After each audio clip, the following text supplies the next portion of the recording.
గత 3 రోజుల నుంచి కొంత సైలెంట్ మెయింటైన్ అవుతుంది. ముఖ్యంగా గోధి మీడియా అంటారు. గోధికి సంబంధించిన మీడియా అంతా కూడా యుద్ధాన్ని రెచ్చగొట్టే కార్యక్రమాలు ఆపేసింది. 3 రోజులుగా సైలెంట్‌గా ఉంది. ఓన్లీ తెలుగు మీడియా మాత్రమే రెచ్చిపోయి చేస్తుంది తప్ప, మిగతా నేషనల్ మీడియా అనేది యుద్ధం జరిగే పరిస్థితి లేదన్నట్టుగానే మాట్లాడుతుంది. ఎందుకు సడన్‌గా మారింది, షిఫ్ట్ అయింది? మొన్నేమో పాకిస్తాన్ అతను ఎవరు, మన సమాచార శాఖ మంత్రి కూడా 24 గంటల నుంచి 36 గంటల్లో యుద్ధం వస్తుందని చెప్పాడు. అట్లాగే డిఫెన్స్ మినిస్టర్ కూడా ఖచ్చితంగా మాకున్న సమాచారం మేరకు ఇండియా త్వరలోనే అటాక్ చేయబోతుంది అని చెప్పాడు. సో సడన్గా ఇప్పుడేమో దాదాపు 11 రోజులు అవుతుంది. ఇప్పటివరకు ఏ రకమైన కదలికలు కనబడట్లేదు. యుద్ధం చేసే వాతావరణం ఏ రకంగా కనబడట్లేదు.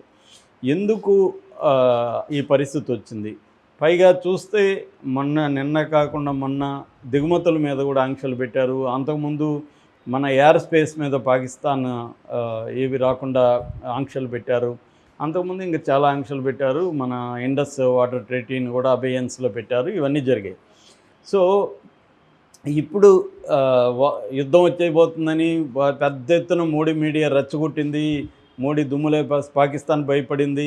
అసిమ్ మునీర్ మాయమైపోయాడు, దాక్కున్నాడు, మిలిటరీ వాళ్ళు రిజైన్ చేసేస్తున్నారు, వాళ్ళల్లో వణుకు పాకిస్తాన్లు, ఇవన్నీ కథనాలు వచ్చాయి. గత 3-4 రోజుల నుంచి షిఫ్ట్ అవుతోంది మెల్లగా షిఫ్ట్ అయ్యిందంటే పాకిస్తాన్ కూడా బలమైన దేశమే. పాకిస్తాన్ దగ్గర న్యూక్లియర్ వార్ హెడ్స్ 170 ఉన్నాయి. సో కాబట్టి యుద్ధం వద్దంటున్నారు అందరూ. యుద్ధం వల్ల ఇబ్బందులు ఉన్నాయి. తర్వాత వరల్డ్ వైడ్గా కూడా ప్రెజర్ పెరిగింది ఇండియా మీద. యుద్ధం మీరు కాలు దువ్వకని ఒక పక్క ఐక్యరాజ్య సమితి చెప్పింది. తర్వాత ఇరాను, సౌదీ అరేబియా మేము మధ్యవర్తిత్వం చేస్తామని చెప్తున్నాయి. తర్వాత అమెరికా క్లియర్గా ఖండించాయి, కానీ ప్రపంచ దేశాలన్నీ ఖండించాయి, కానీ దీంట్లో పాకిస్తాన్ హస్తం ఉందని ఏ దేశం కూడా ఇప్పటివరకు చెప్పలేదు.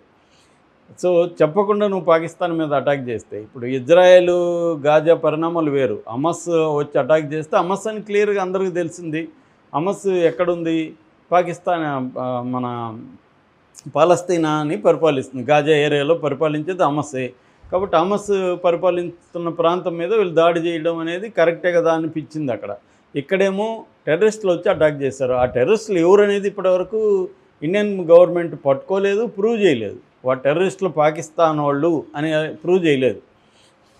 మనమంతా నమ్మొచ్చు, ఉండొచ్చు, కానీ ఇంటర్నేషనల్ కమ్యూనిటీకి ప్రూవ్ చేయాలి కదా. ప్రూవ్ చేయకపోతే ఏమవుతుంది? పాకిస్తాన్ టెర్రరిస్టులని మీరు ఎలా చెప్తారు?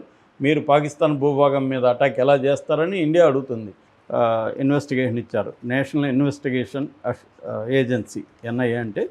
సో అంటే టెర్రరిస్ట్ యాక్టివిటీస్ అన్నీ కూడా ఎన్ఐఏనే టేకప్ చేస్తుంది. కాబట్టి ఎన్ఐఏ గత 10 రోజుల నుంచి కూడా వీళ్ళని పట్టుకోవడానికి కాశ్మీర్లో టెస్ట్ వేసి పెద్ద ఎత్తున ఆపరేషన్స్ చేస్తుంది. దాదాపు 8,000 మందిని ఇప్పటివరకు విచారించింది. అందులో 1,500 యూత్ని పట్టుకొని వాళ్ళని క్షుణ్ణంగా విచారించారని చెప్తున్నారు. దాదాపు 20 మంది ఇప్పటి వరకు గ్రౌండ్ లెవెల్ వర్కర్స్ అంటారు, ఓవర్ గ్రౌండ్ వర్కర్స్ అంటారు వాళ్ళని, OGW.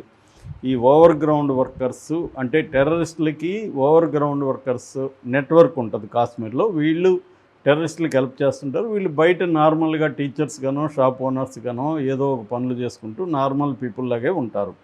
వీళ్ళని OGWs అంటారు, ఓవర్ గ్రౌండ్ వర్కర్స్ అంటారు. ఇలాంటి వాళ్ళు ఒక 20 మంది ఈ ఆపరేషన్లో పాల్గొన్నట్టుగా ఎన్ఐఏ గుర్తించింది. అయితే ఈ పాల్గొనిందేమో అక్కడ పాల్గొనింది 4 అని చెప్తున్నారు. అందులో 4 పేర్లు కూడా రిలీజ్ చేశారు. ఇద్దరు పాకిస్తాన్ వాళ్ళు ఉన్నారు.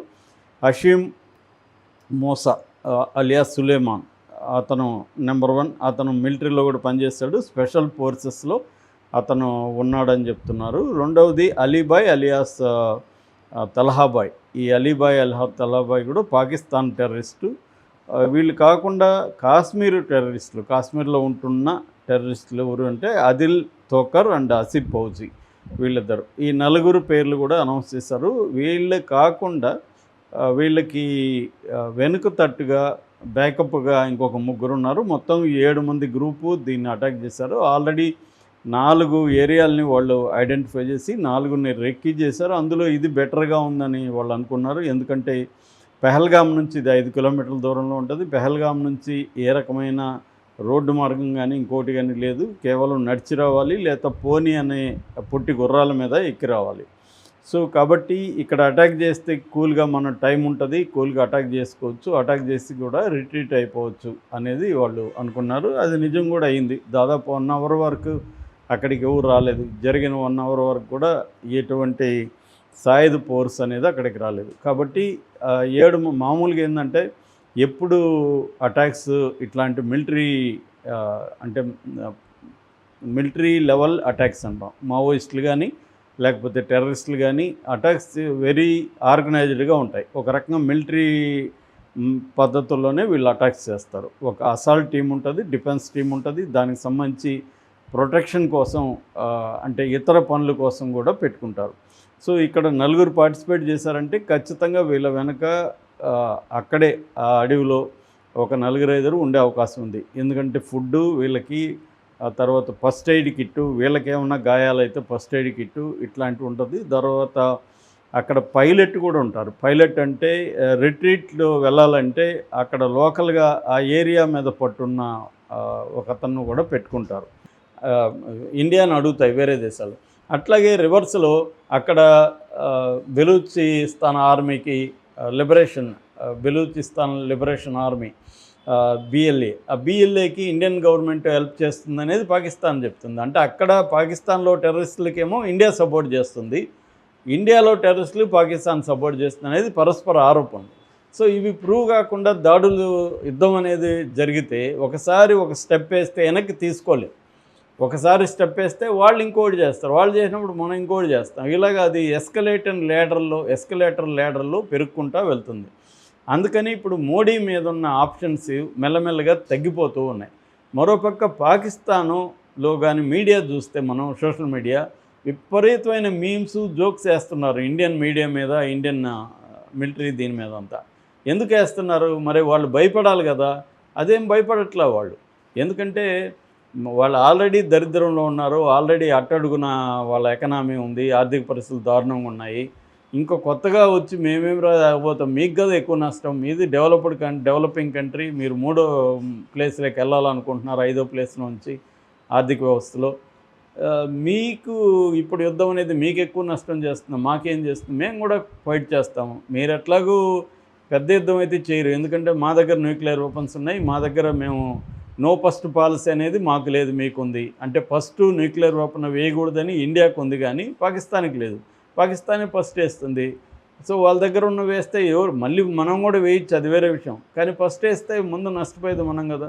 కొన్ని ఒకేసారి అన్ని సిటీల మీద ఒక 10 పడ్డాయి అనుకో, 10 సిటీలు పోతాయి, 10 సిటీలు చుట్టుపక్కల జనము పెద్ద ఎత్తున చనిపోతారు. కాబట్టి న్యూక్లియర్ వెపన్స్ ఉన్న దేశం మీద అటాక్ చేయడానికి ఎవరైనా కూడా వెనుకాడతారు. రెండోది, ప్రపంచ దేశాలన్నీ కూడా ఒకసారి ఇండియా పాకిస్తాన్ మీద అటాక్కి వెళ్తే అది అతిపెద్ద యుద్ధానికి దారితీసే అవకాశం ఉంది. ఎందుకంటే చైనా హెల్ప్ చేస్తుంది పాకిస్తాన్కి, ఈవెన్ తుర్కీ ఆల్రెడీ రెడీగా ఉంది, ఇరాన్ కూడా హెల్ప్ చేసే అవకాశం ఉంది. బంగ్లాదేశ్ మేము పాకిస్తాన్ వారు వస్తే ఈశాన్య రాష్ట్రాలని, ఇండియాలో ఉన్న ఈశాన్య రాష్ట్రాలను మేము పట్టుకుంటామని మొన్ననే అనౌన్స్ చేశారు. కాబట్టి సిచ్యువేషన్ పాకిస్తాన్ కంటే మనకే బ్యాడ్గా ఉంది, పాకిస్తాన్కి అనుకూలంగా ఉంది. అసీం మునీర్కి హ్యాపీగా ఉన్నాడు అసీం మునీర్, ఎందుకంటే కాశ్మీర్ ఇష్యూని ఇంటర్నేషనల్గా మళ్ళీ ఒక ఇష్యూ చేయగలిగాడు. తనకి దేశంలో ఇంతకుముందు వ్యతిరేకత ఉంది, ఇప్పుడు ప్రజల్లో కూడా తనకు అనుకూలంగా మారిపోయింది.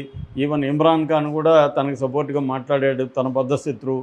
ఇలాగా అసీం మునీర్ హ్యాపీగా ఉన్నాడు. తనకి ఎందుకు భయం? ఆ దారులు అవన్నీ తెలియాలి, ఎందుకంటే వీళ్ళకి కొత్తగా అవచ్చు. కాకపోతే రెక్కి వీళ్ళు చేస్తుంటారు. దాదాపు 20-22 కిలోమీటర్లు నడిచి రెక్కి చేశారని చెప్తున్నాను. నేను కూడా మావోయిస్టులో చూశాను. వాళ్ళు కూడా ఎక్కడన్నా సిటీలో అటాక్ చేయాలనుకుంటే సిటీ నుంచి ఎలా రిట్రీట్ అవ్వాలనేది నడిచే చూస్తారనమాట. అంటే బై వాక్ చూస్తారు.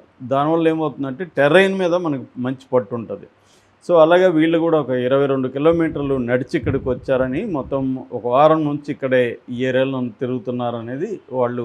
దానికి సంబంధించిన ఫుడ్ కావచ్చు, మెడిసిన్ కావచ్చు, ఇతర ఇవి తెచ్చుకున్నారు. ఇవన్నీ గుర్తించింది. అయితే ఇప్పటి వరకు పట్టుకోలేకపోయింది.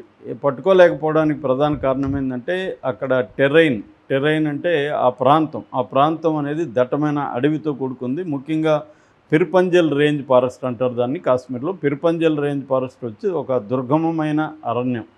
సో దాంట్లో అనేక దారులు ఉంటాయి, అనేక గుహలు ఉంటాయి, రకరకాల వ్యవహారాలు ఉంటాయి. అక్కడ దట్టమైన అరణ్యం. దాంట్లో వీళ్ళు వెళ్ళి పట్టుకోవడం కష్టంగా ఉంది ఎక్కడ ఉన్నారా అని. రెండవది సెల్ఫ్ రిలయన్స్ అండ్ ప్రిపరేషన్ అనేది టెర్రరిస్టులకి బాగా పెరిగింది ఈ మధ్యకాలంలో. అంటే వాళ్ళు 10 రోజులైనా 20 రోజులైనా ఆల్రెడీ అడవుల్లో కొన్ని చోట్ల డంపు ఫుడ్ పెట్టేసుకున్నారు వాళ్ళు అక్కడక్కడ. సో ఎక్కడైనా ఒక చోట ఏదైనా ఇంకొక చోట వాళ్ళకి ఫుడ్ డంప్ ఉంటుంది. అట్లాగే వంట చేసుకోవడానికి కూడా కొన్ని పాత్రలు అవన్నీ కూడా కొన్ని ఏరియాల్లో పూడ్చిపెట్టేసుకున్నారు. సో ఇట్లా వాళ్ళు ఫుడ్డు, మెడిసిను, తర్వాత కమ్యూనికేషన్ కూడా మామూలుగా అయితే టెర్రరిస్టుల ఫోన్లని వాటిని ఇంటర్సెప్ట్ చేయడం అనేది మన వాళ్ళకి బాగా ఈజీగా ఉండేది. కానీ ఇప్పుడు ఏమయ్యారు టెర్రరిస్టులు అంటే చైనా నుంచి శాటిలైట్ ఫోన్ టెక్నాలజీ తీసుకొచ్చి అవి ఎన్క్రిప్టెడ్ మెసేజెస్ ఉంటాయి, దాన్ని ఇంటర్సెప్ట్ చేసే మెకానిజం మన ఇండియన్ ఆర్మీకి కావచ్చు, ఇండియన్ ఇంటెలిజెన్స్ ఏజెన్సీకి లేదు. అందువల్ల కూడా వీళ్ళని పట్టుకోవడం కష్టమవుతుంది. నాలుగవది లోకల్ సపోర్ట్. ఎప్పుడైనా కూడా టెర్రరిస్టులకైనా మావోయిస్టులకైనా ప్రజల సపోర్ట్ లేకపోతే వాళ్ళు సర్వైవ్ కాలేరు. ఖచ్చితంగా ప్రజల సపోర్ట్ ఉంటుంది. కాశ్మీర్లో కూడా అనేక మంది యాంటీ ఇండియన్ సెంటిమెంట్ ఉన్న పీపుల్ ఉంటారు. వాళ్ళు ఇలాంటి వాళ్ళకి హెల్ప్ చేయడానికి రెడీగా ఉంటారు. సో అందువల్ల వీళ్ళు జనంలో కలిసిపోయే అవకాశం ఉంది. చాలా ఏం భయం లేదు. కాబట్టి ఈ నేపథ్యంలో మోడీ ముందున్న ఆప్షన్స్ ఏంటి? ఆల్ అవుట్ వార్ అయితే వెళ్ళలేడు. ఆల్ అవుట్ వార్ వెళ్ళడం అంటే న్యూక్లియర్ వెపన్స్లోకి వెళ్ళడం, అది వెళ్ళలేడు. లిమిటెడ్ వార్, కార్గిల్ లాగా లిమిటెడ్ వార్ చేయాలా? లిమిటెడ్ వార్ చేసినా కూడా ఇప్పుడు పాకిస్తాన్ గమ్మున ఉండే పరిస్థితి లేదు. సో లిమిటెడ్ వార్ కల్లా వెళ్లకుండా ఇంకేం ఆప్షన్స్ ఉన్నాయి? స్పెసిఫిక్ టార్గెట్స్ని కొట్టాలి. స్పెసిఫిక్ టార్గెట్స్ని కొట్టడానికి వాళ్ళు స్పెసిఫిక్ టార్గెట్స్ అక్కడ లేవు. టార్గెట్స్ అంతా ఖాళీ చేశారు. టార్గెట్స్ అంటే ఎవరు? టెర్రరిస్టులు. అక్కడున్న టెర్రరిస్టులంతా కూడా వాళ్ళు ప్రొటెక్షన్ మిలిటరీ స్థావరాల్లో పెట్టుకున్నారు. మిలిటరీ స్థావరాల మీద మనం అటాక్ చేయలేము. మిలిటరీ స్థావరాల మీద చేస్తే వాళ్ళు కూడా మన మిలిటరీ స్థావరాల మీద చేస్తారు. వాళ్ళు రెడీగా ఉన్నామని చెప్తున్నారు. వాళ్ళ దగ్గర మన స్థాయిలో వాళ్ళ ఆర్మీ లేకపోవచ్చు, కానీ అది కూడా వీక్ అయితే కాదు. అది కూడా బలమైన ఆర్మీనే, మన అంత బలం కాకపోవచ్చు. సో అది కూడా బలమే. రేపొద్దున చైనా హెల్ప్ చేస్తుంది వాళ్ళకి. ఎందుకంటే చైనా ఆల్రెడీ ఆ దేశంలో $30 బిలియన్ ఖర్చు పెట్టింది. తర్వాత వాళ్ళ ఎకనామిక్ కారిడార్ వేస్తుంది, అనేక పోర్టులు నిర్మిస్తుంది పాకిస్తాన్లో. కాబట్టి చైనాతో మంచి రిలేషన్స్ ఉన్నాయి. చైనా నుంచి డ్రోన్స్ కానీ మిగతా టెక్నాలజీ కానీ వచ్చే అవకాశం ఉంది, క్షిపణులు ఇవన్నీ. టుర్కీ నేను రెడీగా ఉన్నాను, నీ తరపున యుద్ధంలోకి దిగుతానంటుంది. కాబట్టి మనం అడుగు వేయడం అనేది చాలా కష్టం. ఇక నెక్స్ట్ ఆప్షన్ ఏంటి? లాస్ట్ ఆప్షను కోవర్ట్ ఆపరేషన్స్ చేయాలి. కోవర్ట్ ఆపరేషన్స్ అంటే ఏంటి? రహస్యంగా మనం వెళ్ళి అక్కడ ఎవరినో పట్టుకొని వాడిని చంపాలి. దానికి సంబంధించిన శాటిలైట్ టెక్నాలజీ మన దగ్గర, మోడర్న్ టెక్నాలజీ లేదు. ఒక ఇజ్రాయెల్ దగ్గర ఉన్నట్టుగా టెక్నాలజీ లేదు. అంటే ఎవడు ఎక్కడ దాక్కున్నాడో ఫైండ్ అవుట్ చేసే టెక్నాలజీ మన దగ్గర లేదు. మనకంతా కూడా ఇప్పటికి కూడా హ్యూమన్ ఇంటెలిజెన్స్ మీదనే డిపెండ్ అయినాం. మనకి ఇప్పుడు అడ్వాన్స్డ్ సైబర్ టెక్నాలజీ కానీ శాటిలైట్ టెక్నాలజీ కానీ మన దగ్గర లేదు. ఇవేవి మనం డెవలప్ చేసుకోలేదు. కాబట్టి మనం అనేక విషయాల్లో బలహీనంగా ఉన్నాం. అందుకని మనం ఏం చేయాలి అంటే, ఒకటి ఆంక్షలు విధించాం, దాన్ని ఇంకా పెంచవచ్చు, ఆ విషయాన్ని ఒకటి చూడాలి. ఇంటర్నేషనల్గా మన వైపు సపోర్ట్ క్రియేట్ చేసుకోవాలి.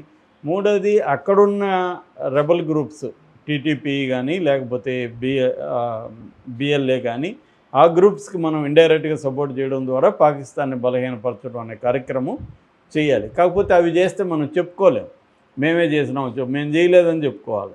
అప్పుడు మోడీకి ఇబ్బంది వస్తుంది. ఏ రకమైన ఇబ్బంది అంటే, 26 మందిని దారుణంగా మన భూభాగంలో సివిలియన్స్ని వచ్చి చంపితే, పైగా మనం ఆల్రెడీ బిల్డప్లు ఇచ్చేసినాం. మోడీ ఏం చెప్పాడు? ఎవ్రీ టెర్రరిస్ట్ని నేను ఐడెంటిఫై చేసి ట్రేస్ చేసి పనిష్ చేస్తాను, వాళ్ళ బేకర్స్ని కూడా చేస్తాను గమ్మున ఉండకుండా. అంతవరకు ఉన్నా ఓకే, టెర్రరిస్టులను పట్టుకోవడానికి ట్రై చేస్తున్నాం అని చెప్పొచ్చు. కానీ వాళ్ళ బేకర్స్ని కూడా మేము అన్నాడు మోడీ, ఎక్స్ట్రా వాడాడు. ఇప్పుడు వాళ్ళ బేకర్స్ ఎవరు అంటే అక్కడ ఉండే టెర్రర్ గ్రూప్స్ కావచ్చు, మిలిటరీ కావచ్చు. మొత్తం గోడి మీడియా అంతా కూడా అసీం మునీర్నే విలన్గా ఫోకస్ చేసింది. ఇప్పుడేమో అసీం మునీర్ని ఏం చేయగలరు మనం? ఏమి చేసే పరిస్థితి లేదు. కాబట్టి ఈ ఏదన్నా ఇప్పుడు ఏంటంటే అదేదో కంటి తుడుపు చర్యగా ఎక్కడో ఎవరినో మేము టెర్రరిస్ట్ క్యాంపుల మీద దాడి చేసినట్టు దాడి చేసి కొద్ది రోజులు డ్రామా చేసి విరమించుకోవడమా, లేకపోతే ఇప్పుడే గమ్ముని ఇతర మార్గాల్లో పాకిస్తాన్ని దెబ్బతీయడానికి ట్రై చేయడమా అనేది చూడాలి. అంతకంటే ఎక్కువ చేసే పరిస్థితి అయితే చాలాసార్లు మావోయిస్టులు ఏం చేస్తారంటే ముందే ఒక అటాక్ చేయాలనుకో ఒక 2-3 చోట్ల చిన్న సింగిల్ బెడ్రూములు కానీ, లేకపోతే బ్యాచులర్స్ వరుసగా ఉన్న చోట రూములు కానీ, లేకపోతే పీజీ హాస్టల్ లాంటివి రూములు కానీ తీసుకునేస్తారు. సో హత్య చేసి వాళ్ళు కూల్గా అక్కడ ఉంటారు. అక్కడ ఫుడ్డు అన్నీ ఉంటుంది, టీవీ చూసుకుంటాను, ఇంకోటి చూసి కూల్గా ఉంటారు. వీళ్ళేమో రూట్లన్నీ ఎదుగుతుంటారు, రైల్వే స్టేషన్లు, బస్ స్టాండ్లు అన్నీ. వీళ్ళేమో నగరం నడిబొడ్డులోనే చిన్న స్లమ్ ఏరియాలోనో లేకపోతే ఎక్కడో చోట ఉంటారు. సో అది ఎట్లా కనిపెడతారు? అలాగా ఈ టెర్రరిస్టులు కూడా ముందే ఇవన్నీ ప్లాన్ చేసుకొని ఉండే అవకాశం కూడా ఉంది. అప్పుడు వాళ్ళని కనిపెట్టే అవకాశం కూడా లేదు. సో అదొక ఇది. రెండవది ఏంటంటే మన ఇంటెలిజెన్స్ వ్యవస్థ టెర్రరిస్ట్ వ్యవస్థను డామినేట్ చేసే విధంగా అప్డేట్ కావట్లేదన్న విమర్శ కూడా ఉంది. ఏదేమైనా ఈ అనేక కారణాల వల్ల వాళ్ళని ఇప్పుడు పట్టుకోవట్లేదు. నిన్నక వార్త వైరల్ అయింది. అదేంటంటే చెన్నై నుంచి బండారు నాయక ఎయిర్పోర్ట్కి వెళ్ళే ఒక ఫ్లైటు UL-122 ఇది శ్రీలంకన్ ఎయిర్వేస్ ఫ్లైటు. ఈ ఫ్లైట్లో ఒక 6 మంది ఈ టెర్రరిస్టులు ఇక్కడ నుంచి చెన్నైకి వెళ్ళి చెన్నై నుంచి ఫ్లైట్ ఎక్కారనే వార్త వైరల్ అవుతుంది. ఈ న్యూస్ NIAకి లీక్ అయిందని NIA శ్రీలంకన్ అథారిటీస్ని అలర్ట్ చేశారు. దాంతో వాళ్ళు కొలంబోలో ఈ ఫ్లైట్ని ఆపేశారు. కొలంబోలో ఆపేసి మొత్తం క్షుణ్ణంగా ఎవరి ప్రయాణికుడిని క్షుణ్ణంగా చెక్ చేశారని చెప్తున్నారు. ఆ చెక్ చేసినప్పుడు అనుమానితులుగా ఒక 6 మంది అయితే దొరికారు. 6 మందిని హెల్డప్ చేశారు. 6 మందిని హెల్డప్ చేసి NIA వాళ్ళని పిలిపించారని చెప్తున్నారు. NIA వాళ్ళు కొలంబో వెళ్ళి ఈ 6 మందిని వాళ్ళ వివరాలు మొత్తం డీటెయిల్గా కనుక్కోవడం, వాళ్ళ అడ్రస్లు ఏంటి, అక్కడ అడ్రస్ల దగ్గరికి పోలీసులను పంపించి వీళ్ళు చెప్పింది నిజమా కదా చెక్ చేసుకోవడం, ఇవన్నీ చేస్తున్నారని చెప్తున్నారు. అయితే ఇది నికరంగా టెర్రరిస్టులైనా లేకపోతే టెర్రరిస్టులకి హెల్ప్ చేసిన వాళ్ళ, వీళ్ళు ఎవరు, లేదంటే ఫాల్స్ అలారం అంటారు. ఒక్కొక్కసారి ఏంటంటే రాంగ్ ఇన్ఫర్మేషన్లు కూడా ఇట్లాంటి దాంట్లో వస్తుంటాయి. సో అది కూడా జరిగే అవకాశం ఉంది. ఎందుకంటే ఇప్పుడు జరిగి ఈరోజు 11వ రోజు, 11 రోజులు అయిపోతున్నా ఇప్పటికి కూడా మనం ఈ టెర్రరిస్టులను పట్టుకోలేదన్న విమర్శ పెద్ద ఎత్తున వస్తుంది. మామూలుగా టెర్రరిస్టులను పట్టుకొని వీళ్ళిద్దరూ పాకిస్తాన్ అనేది నిరూపిస్తే మనకు వరల్డ్ వైడ్గా కూడా మద్దతు దొరుకుతుంది. ఎందుకంటే పాక్లో నుంచే టెర్రరిస్టులు వచ్చి మా దేశంలో, మా భూభాగంలో మా ప్రజల్ని చంపినారనే ఒక నెరేటివ్ని జనంలోకి తీసుకెళ్ళచ్చు. కానీ అది జరగట్లా. అందుకని మోడీ ప్రభుత్వం వెయిట్ చేస్తుంది. పాకిస్తాన్ మీద ఏదైనా అటాక్ చేయాలన్నా కూడా ప్రూఫ్ ఉండాలి ప్రపంచానికి మనం. ఎందుకంటే ప్రపంచంలో అనేక దేశాలు మనకి మీరు రిస్ట్రిక్ట్గా ఉండండి, మీరు రిస్ట్రెయిన్గా ఉండండి, అటాక్ చేయకండి అని మనకి చెప్తున్నాయి, ఇంక్లూడింగ్ అమెరికా. సో అందువల్ల మనం తొందరపడేదన్న నిర్ణయం తీసుకుంటే దాని రిపర్కషన్స్ చాలా సీరియస్గా ఉండే అవకాశం ఉంది. మన దేశం ప్రపంచవ్యాప్తంగా బ్యాన్ చేసే అవకాశం ఉంది. అటాక్లో 22 మంది మిలిటరీ పర్సన్స్ చనిపోయారు అని చెప్తున్నారు. సో అసలు ఎవరు ఈ దాడి చేశారు, దీని వెనక భారత్ ఉందనేది కూడా పాకిస్తాన్ వాళ్ళు ఆరోపిస్తున్నారు. సో ఇది ఎవరు చేశారు, ఎందుకు చేశారు, వాళ్ళ పూర్వపరాలు మాట్లాడుకుందాం. పాకిస్తాన్లో బేసిక్గా ఇంటర్నల్గా మనకి ఇక్కడ ఎట్లయితే మావోయిస్టులు ఉన్నారో అక్కడ పాకిస్తాన్లో ఏంటంటే 2 రకాల ప్రధానంగా మిలిటరీ సమస్యలు వాళ్ళకి ఉన్నాయి. ఒకటి బెలూచిస్తాన్ రెబల్స్ అటాక్స్ రెగ్యులర్గా చేస్తున్నారు. పాకిస్తాన్ మిలిటరీ మీద కావచ్చు, ఇతర ప్రాంతాల మీద సూసైడ్ బాంబింగ్స్ కూడా చేస్తున్నారు. So that is number 1. Number 2 వచ్చి TTP అంటారు. TTP అంటే తెహ్రక్ ఈ తాలిబాన్ పాకిస్తాన్. సో వీళ్ళు ఒక పక్క అటాక్ చేస్తున్నారు. ఇది ఖైబర్ పఖ్తూన్ఖ్వా అనే ప్రాంతంలో వీళ్ళు చేస్తున్నారు. వాళ్ళేమో బలూచిస్తాన్లో వాళ్ళు చేస్తున్నారు. సో ఈ మనకి TTP పక్కన పెడదాం. ఇప్పుడు మనం చెప్పుకోవాల్సింది బలూచిస్తాన్ గురించి. బలూచిస్తాన్ అనేది యాక్చువల్గా స్వాతంత్రం రాకముందు స్వతంత్ర దేశంగా ఉన్నింది. ఆ తర్వాత స్వాతంత్రం వచ్చిన తర్వాత పాకిస్తాన్ ఇండియాగా విడిపోయిన తర్వాత పాకిస్తాన్లో అది కలవాలనేసి పాకిస్తాను జిన్నా వీళ్ళు అనుకున్నారు. కానీ వాళ్ళు కలవడానికి ఇష్టపడలేదు. బట్ 227 రోజుల తర్వాత 1948లో దాన్ని బలవంతంగా పాకిస్తాన్లోకి కలిపేసుకున్నారు. సో అప్పుడు వాళ్ళు కలవడం ఇష్టం లేదు. ఎందుకంటే బలూచిస్తాన్లో ప్రధానంగా ఏంటంటే ఇరానిక్ ఎథ్నిక్ గ్రూప్ ఉంటారు వాళ్ళు. వాళ్ళకి సపరేట్ భాష బలూచ్ అనే ఒక లాంగ్వేజ్ ఉంటుంది. వాళ్ళు ఎథ్నిక్గా సపరేట్గా ఉంటారన్నమాట. వాళ్ళు ఒక ట్రైబల్ గ్రూప్ అని చెప్పొచ్చు. ట్రైబల్ కల్చర్ ఎక్కువ ఉంటుంది వాళ్ళకి. సో వాళ్ళు ఇరాను, పాకిస్తాను, ఆఫ్ఘనిస్తాన్లో కూడా సంబంధించిన జాతి అనొచ్చు వాళ్ళు ఉంటారు. సో వాళ్ళకి సపరేట్ దేశం కావాలనుకుంటారు, కానీ వాళ్ళు బలవంతం కలిపేశారు. కలిపేసినాక ఏమైందంటే పాకిస్తాన్లో ప్రావిన్సెస్ అంటారు. ఈ ప్రావిన్సెస్లో అతిపెద్ద ప్రావిన్స్ అంటే మొత్తం దేశం భూభాగంలో 44% భూభాగం బలూచిస్తాన్లో ఉంటుంది. అయితే జనాభా చాలా తక్కువ. మొత్తం జనాభాలో 5% మాత్రమే అక్కడ ఉంటారు. అయితే ఇక్కడ ఏమవుతుందంటే అణచివేత అనేది జరుగుతుంది. వాళ్ళ వనరులు కొల్లగొట్టుకొని పోవడం. అంటే వాళ్ళ వనరులు అంటే ప్రధానంగా ఏమున్నాయి? చమురు నిక్షేపాలు ఉన్నాయి, బొగ్గు ఉంది, నేచురల్ గ్యాస్ ఉంది, బంగారం ఉంది, రాగి ఉంది. ఫర్ ఎగ్జాంపుల్ సూయి గ్యాస్ ఫీల్డ్ అనేది వెరీ పాపులర్ అక్కడ. తర్వాత రికో డిగ్ మైన్స్ అనేవి ఉన్నాయి. వీటిలో నుంచి మొత్తం తీసుకెళ్ళిపోతుంది. కానీ సంపద డిస్ట్రిబ్యూషన్లో వీళ్ళకి అన్యాయం జరుగుతుంది. అట్లాగే పొలిటికల్ రిప్రజెంటేషన్లో కూడా బలూచిస్తాన్ ప్రజలకి న్యాయం జరగట్లేదు. అందులో ఆర్మీ వాళ్ళు 20 మందికి పైన చనిపోయారు. ఓవరాల్గా 64 మంది ఆ సంఘటనలో చనిపోయారు. దాని తర్వాత ఇప్పుడు మనం చెప్పుకునే సంఘటన క్వెట్టా అనే ఒక ప్రాంతం ఉంది. ఈ క్వెట్టా అనే ప్రాంతం దగ్గర రైల్వే స్టేషన్ ఉంటుంది. ఆ క్వెట్టా దగ్గర ఒక కాన్వాయ్ని, మిలిటరీ కాన్వాయ్ వెళ్తుంటే ఆ కాన్వాయ్ మీద వీళ్ళు అటాక్ చేశారు. ఇది జరిగిన జఫర్ ఎక్స్ప్రెస్ తర్వాత జరిగింది. ఇది April 25న జరిగింది. బట్ ఆ వీడియో నిన్న రిలీజ్ అయింది. సో ఈ జఫర్ ఎక్స్ప్రెస్లో కరెక్ట్గా సంఖ్య తెలియట్లేదు, కానీ 20 మంది అంటారు, 22 మంది అంటారు, 14 మంది అంటారు, 10 మంది అంటారు. ఇలాంటి సంఖ్య అయితే క్లియర్గా లేదు. బట్ 22 అనే సంఖ్యనే ఎక్కువ వినిపిస్తుంది. సో పాకిస్తాన్ ఆర్మీని మేము చంపామని వీళ్ళు చెప్పుకుంటున్నారు. పాకిస్తాన్ ఏమో మేము రెబల్స్ని చంపామని వాళ్ళు చెప్పుకుంటున్నారు. ఎందుకంటే ఎక్కడ అటాక్స్లో పాకిస్తాన్ ఆర్మీ చనిపోయినా ఆ లెక్కలు బయటికి చెప్పట్లేదు పాకిస్తాన్. అంటే గవర్నమెంట్ దాచిపెట్టేస్తుంది. సో ఇండిపెండెంట్ ఎంక్వైరీ చేసి తెలుసుకునే పరిస్థితి లేదు.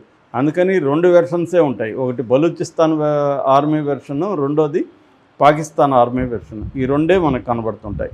సో ఇది ఈ Quetta and Jaffar express kidnap వెనక మోడీ ప్రభుత్వం ఉందని పాకిస్తాన్ ఆరోపిస్తుంది. ఎందుకంటే మోడీ ప్రభుత్వమే దీనికి సంబంధించిన ఎక్విప్మెంట్ కానీ, రాకెట్ లాంచర్స్ కానీ, తర్వాత IED అంటారు, అంటే ఇంప్రొవైజ్డ్ ఎక్స్ప్లోజివ్ డివైస్. మన వాళ్ళు మావోయిస్టులు కూడా ఇవి ఎక్కువ వాడుతుంటారు. IED ఇవన్నీ ఇప్పుడు కూడా దీన్ని IED పెట్టే పేల్చారనమాట. ఈ IED కూడా రిమోట్లో పేల్చవచ్చు. సో ఇప్పుడు ఆ టెక్నాలజీ వచ్చేసింది. మామూలుగా అయితే IED మందుపాత్రలు అనేవి వైర్ కనెక్షన్లు ఇచ్చి పేలుస్తుంటారు మావోయిస్టులు. ఇప్పుడు అవి రిమోట్ టెక్నాలజీ కూడా వచ్చేసి రిమోట్లో ఆ కాన్వాయ్ మీద పేలుళ్ళు జరిగాయి. దాంట్లో చనిపోయారని చెప్తున్నారు. సో ఇదొక రకమైన బలూచిస్తాన్లో ఒక వార్ కైండ్ ఆఫ్ సిచ్యువేషన్ ఉంది. రెండవది అక్కడ చైనా కూడా యాక్టివ్గా ఉంది. China belt and road initiative అని 150 దేశాల్లో ఇన్ఫ్రాస్ట్రక్చర్లో పెట్టుబడులు పెడుతూ ఉంది. అలాగా ఇక్కడ కూడా బలూచిస్తాన్లో ఉండే గదర్ పోర్టుని సీపోర్టుని నిర్మిస్తుంది. అట్లాగే అక్కడ CPEC అంటారు. CPEC అంటే చైనా పాకిస్తాన్ ఎకనామిక్ కారిడార్ కూడా బలూచిస్తాన్లో ఉందన్నమాట. దీన్ని అడ్డుకోవడానికి కూడా బలూచ్ ఆర్మీ చైనీస్ మీద కూడా అటాక్ చేస్తారు. వీళ్ళల్లో ఒక సొఫిస్టికేటెడ్ సైన్యం కూడా డెవలప్ అయింది. బలూచ్ నేషనల్ ఆర్మీ BRA అంటారు. ఇందులో విమెన్ కూడా చేరారు. అంటే బిగినింగ్లో కింది స్థాయిలో పోరాటం నుంచి మిడిల్ క్లాస్ అంతా కూడా దీనికి సపోర్ట్ చేసి దీంట్లో చేరడం, ఎడ్యుకేటెడ్ సెక్షన్లు చేరడం. దానివల్ల ఏమైందంటే ఆర్గనైజేషన్ బాగా ఇదైంది. దీంట్లో సూయిసైడ్ మహిళా విభాగం కూడా ఉందన్నమాట. ఆ మధ్య కూడా ఒక మహిళ సూయిసైడ్ మిషన్లో వెళ్ళి తను బాంబుగా పెట్టుకొని బాడీలో తను పేలిపోయి దాదాపు 20 మంది పైన చంపేసింది. అలాగా సూయిసైడ్ బాంబర్స్ ఉన్నారు, మెరుపేగంతో అటాక్ చేయగలుగుతున్నారు.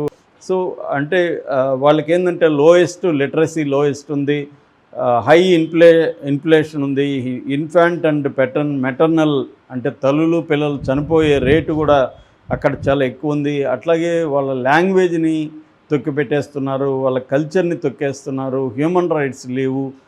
ఇది దానివల్ల ఏమవుతుందంటే బలూచిస్తాన్లో మెల్లగా తిరుగుబాట్లు అనేవి మొదలైనాయి. అది ఇటీవల కాలంలో పెరిగాయి. సో బలూచిస్తాన్ తరపున పోరాడే గ్రూప్స్ ప్రధానంగా రెండుగా డివైడ్ చేయొచ్చు. ఒకటేమో ఆర్ముడ్ గ్రూప్, సాయుధంగా ఉండి గెరిల్లా పోరాటం చేస్తున్న గ్రూపు పేరు BLA అంటారు, అంటే బలూచ్ లిబరేషన్ ఆర్మీ. రెండవది BYC అంటే బలూచ్ ఎగ్జిక్యూటివ్ కమిటీ. ఈ బలూచ్ ఎగ్జిక్యూటివ్ కమిటీ BYC అనేది లీగల్గా ఉంటూ పోరాటం చేసే ఒక సంస్థ. వీళ్ళు లీగల్గా ఉంటారు, విత్ ఇన్ ద లీగల్ పెరిమీటర్లోనే వాళ్ళు నిరసన తెలియజేస్తుంటారు.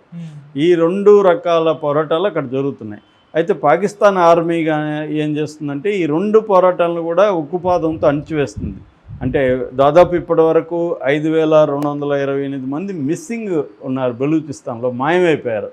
వాళ్ళ అచుకి తెలియలేదు. ఇప్పుడు 2020 తర్వాత ఈ 5 ఏళ్లలో 5000 మందికి పైన మిస్ అయిపోయారు. ఇంకొక 5-10 మందిని చంపేశారు. అట్లాగే జైళ్ళల్లో చాలామందిని వేసి కుక్కారు. అంత నిర్బంధం ప్రయోగించే కొద్దీ వాళ్ళు పెరుగుతున్నారు అన్నమాట. మనకి చూస్తే ప్రధానంగా 1958లో ఫస్ట్ తిరుగుబాటు చేశారు, దాని తర్వాత 67, దాని తర్వాత 97, దాని తర్వాత 2000. 2000 తర్వాత 20 తర్వాత బాగా పెరిగింది. ఈ 4-5 ఏళ్లలో వీళ్ళ ఉద్యమం బలంగా పెరిగింది. దీనికి ప్రధాన కారణం ఏంటంటే ఆఫ్ఘనిస్తాన్ నుంచి అమెరికా వెళ్ళిపోయింది 2021లో. వెళ్ళిపోయిన తర్వాత అమెరికా అనేక ఆయుధాలను కూడా అక్కడ వదిలేసి వెళ్ళిపోయింది. ఆ ఆయుధాలని వీళ్ళు ఆఫ్ఘనిస్తాన్ నుంచి తెచ్చుకోగలిగారు, కొనుక్కోగలిగారు. ఆఫ్ఘనిస్తాన్ కూడా సపోర్ట్ చేస్తుంది. మరొక కథనం ఏంటంటే ఇండియా కూడా సపోర్ట్ చేస్తుందని, ఇరాన్ కూడా కొన్ని ఏరియాల్లో సపోర్ట్ చేస్తుంది. అలాగే వీళ్ళకి బయట నుంచి సపోర్ట్ దొరకడంతో వీళ్ళు ఇప్పుడు పెద్ద ఎత్తున అటాక్స్, మిలిటరీ పరంగా పెద్ద ఎత్తున అటాక్ చేసే అవకాశం ఉంది. వీళ్ళు గత మార్చిలో జఫర్ ఎక్స్ప్రెస్ అని ఒక ఎక్స్ప్రెస్ని వాళ్ళు హైజాక్ చేశారు. దాంట్లో 300 పైన ప్రయాణికులు ఉన్నారు. 48 గంటల పాటు వీళ్ళు కంట్రోల్లో పెట్టుకున్నారు. తర్వాత దాన్నంతా కూడా వీడియో తీసి బయటకు వదిలారు. సో ఆ తర్వాత పాకిస్తానీ ఆర్మీ వెళ్ళి అటాక్ చేసింది.